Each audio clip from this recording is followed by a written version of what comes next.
I'm Eric Haugen.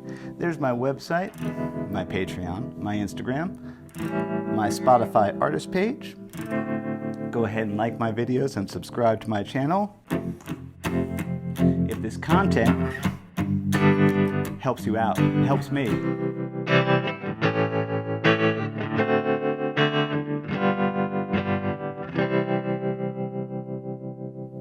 Neat. Secondary dominance. Okay, out of the gate, I don't really like that nomenclature.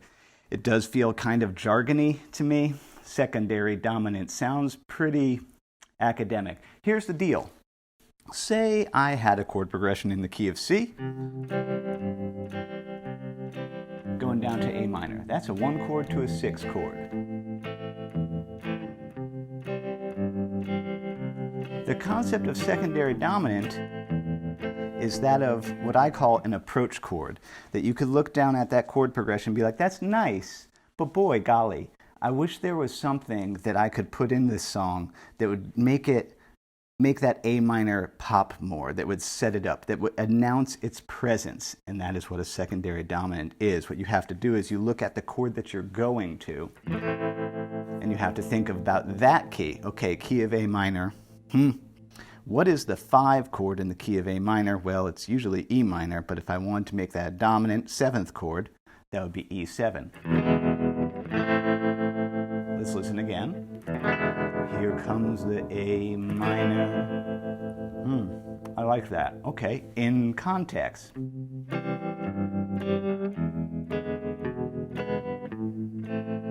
Feel that? See how it set it up? Let's listen again.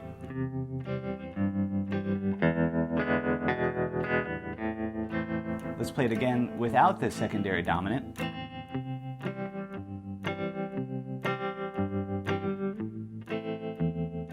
With a secondary dominant.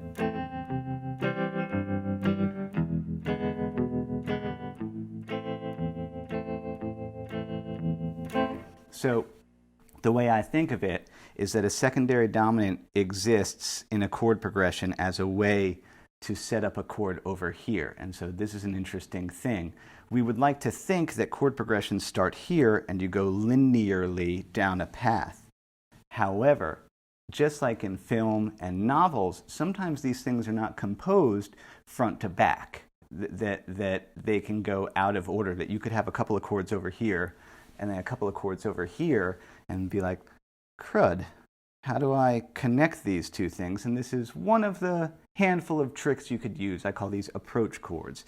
Diminished 7th chords work this way, as well as augmented chords can work as approach chords, as well as sub-5s. There's a couple of tricks for it. Anyway, so a secondary dominant gets analyzed as, let's go back to that original progression. You have C, that's a 1 chord, going to 6, that's an A minor. So you would call this, just so you know, if you had to write it down on a chart to analysis, you would call that E7, you would call it 5/7 / of 6. Because for that momentary piece of the music, you are in the key of A minor, even though you were already in the key of C. Let's look at some other examples. For example, that opening, by the way, that was the band's Ophelia. I love the band. Again, look at me. Duh.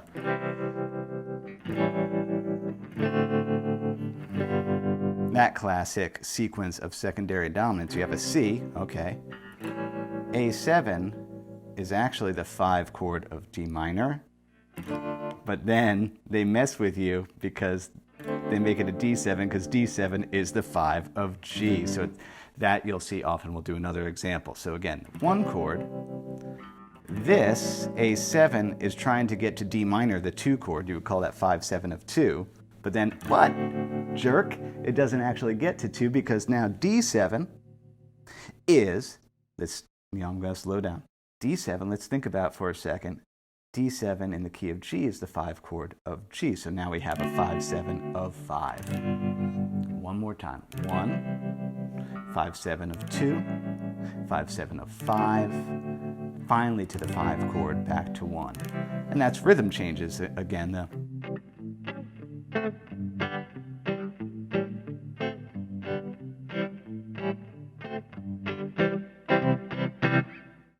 So in general, yes, secondary dominants are very cool, but they will, to my ear, have a very old-timey kind of sound to them.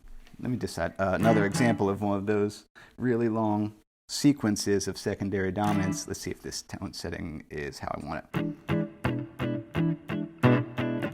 I like the tremolo on. Yeah, let's do a halftime version of, you know.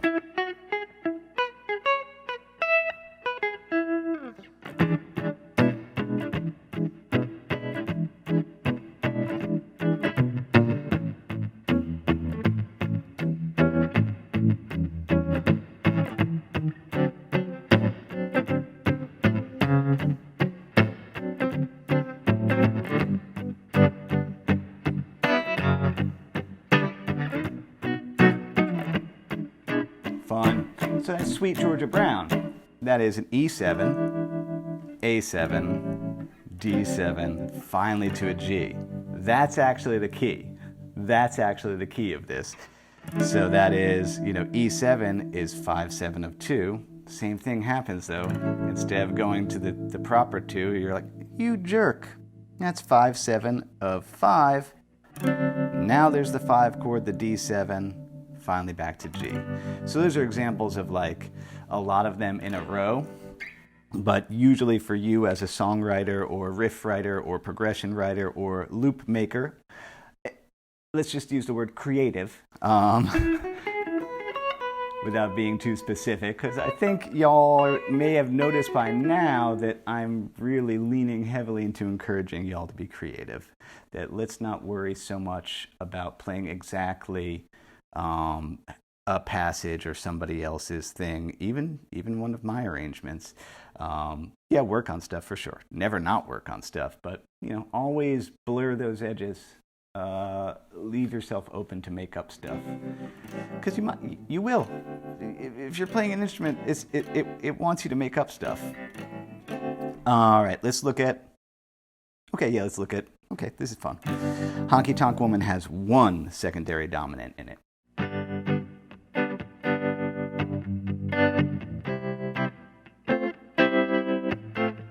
It's coming up here.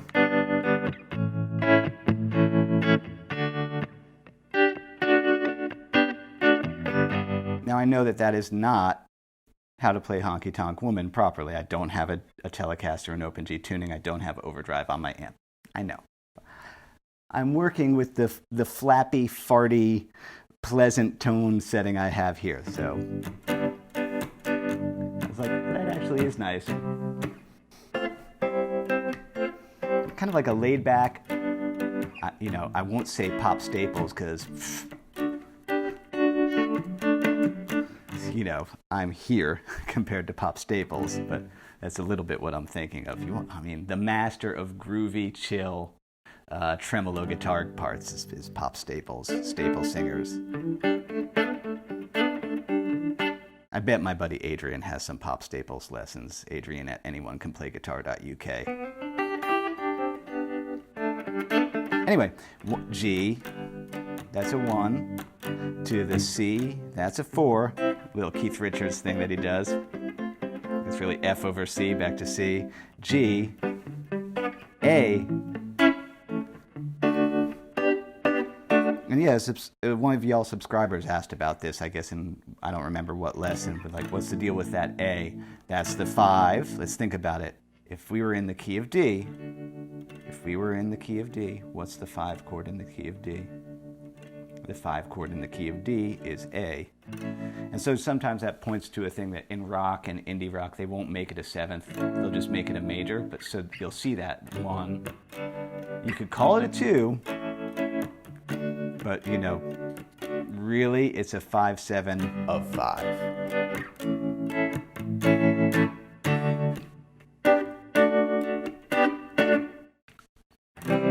Another example. All right, I'll turn off the tremolo finally. In the key of C. Yeah, it's nice to stay in the key of C. Simon and Garfunkel. The only living boy in New York. Here comes an A7. Half of the time we're gone, but we don't know where, we don't know where.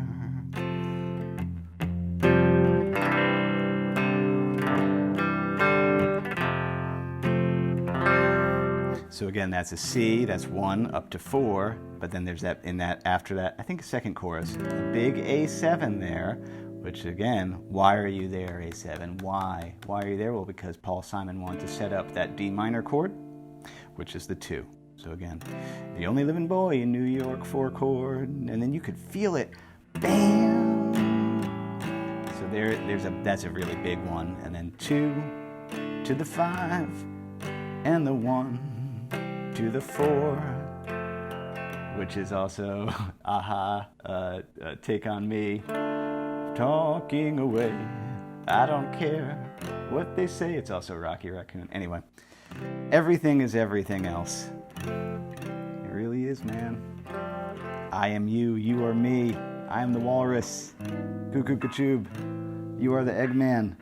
I don't even know anymore. Okay, so just to review, okay, some homework assignments for you before I provide a minor key example would be, yeah, okay, let's just say, what if I want to go C to E minor? 1, 2, E minor is the 3. So again,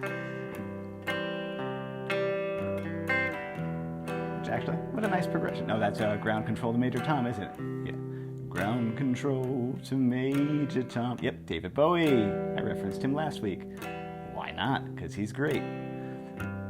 So if I want to set up E minor, the thing with secondary dominance is you have to think of 2 keys at once. You have to pause and be like, okay, so if I wanted to set up this E minor, that means I need to think about E minor. What's the 5 chord in the key of E minor?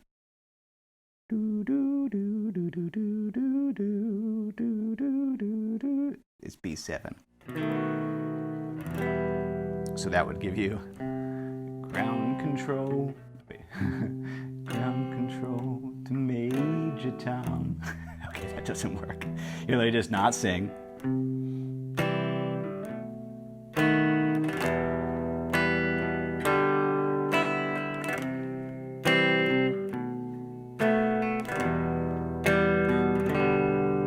Did you hear that?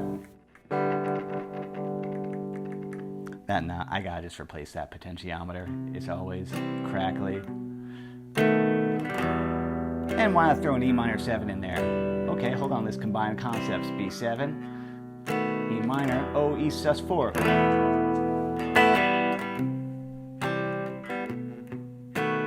E minor, E minor 9.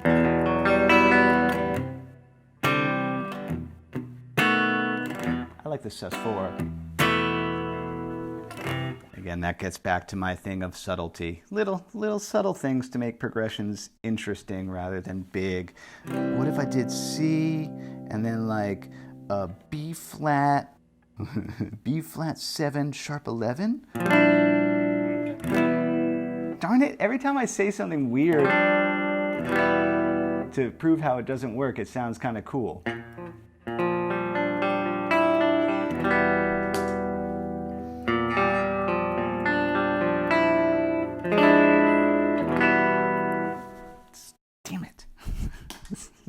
Anyway, yeah. Usually I say not to try super weird things, but I keep on finding them to sound good. Other observation I had is this doesn't show up nearly as much in minor keys as it does in major keys. Yeah, okay, wait. Okay, just making sure. I thought that my camera paused. You sometimes will see that too. Yeah, so say I was in A minor.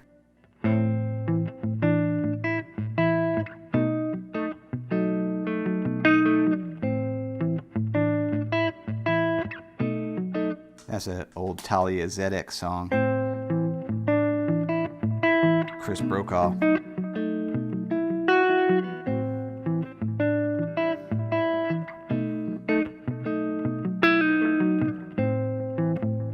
So that's A minor up to B7.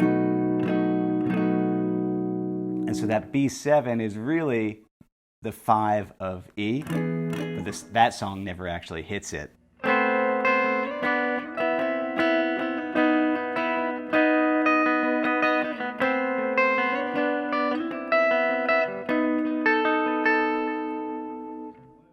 I think that's all I really need to talk about. The main thing, yeah, with the secondary dominance is that, you know, If you're, you know, these work probably exceptionally well between sections of songs, but sometimes you'll have a chord progression where you got a couple of chords here and a couple of chords over there and not sure. This is one of the ways to connect things. My main advice would be to go through key of G, key of C. Those to me are like the two, you know, most guitar-y keys that there are.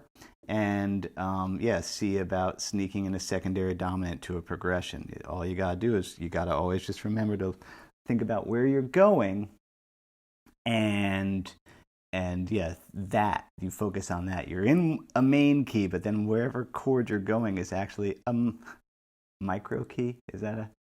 Yeah, I think that makes sense. Thanks so much to everybody who supports me in all the ways that you do, even if it's just clicking like and subscribe, because that stuff helps with the algorithm relevancy, because I stubbornly refuse to put ads on my channel, because they're just annoying. And so I make my living actually by people deciding that they like me and deciding that I seem like a nice person, and they will go to my website. They will either book lessons with me, and yeah, by the way, this is the same guy. This is the same guy that you take lessons with. I'm the same always. Transparency, honesty, and kindness are kind of my core values. So yeah, you know, if you book a lesson with me, it's the same dude. It's just I'll just be in that room over there. Supporting me on Patreon is super helpful. Also, purchasing the downloads that accompany my arrangements is cool too. Some people even just donate money. That's really generous, and I appreciate all of it. As Bill and Ted would say, be excellent to each other. That includes yourself. I'll see you next week. Happy Friday. Eat pizza.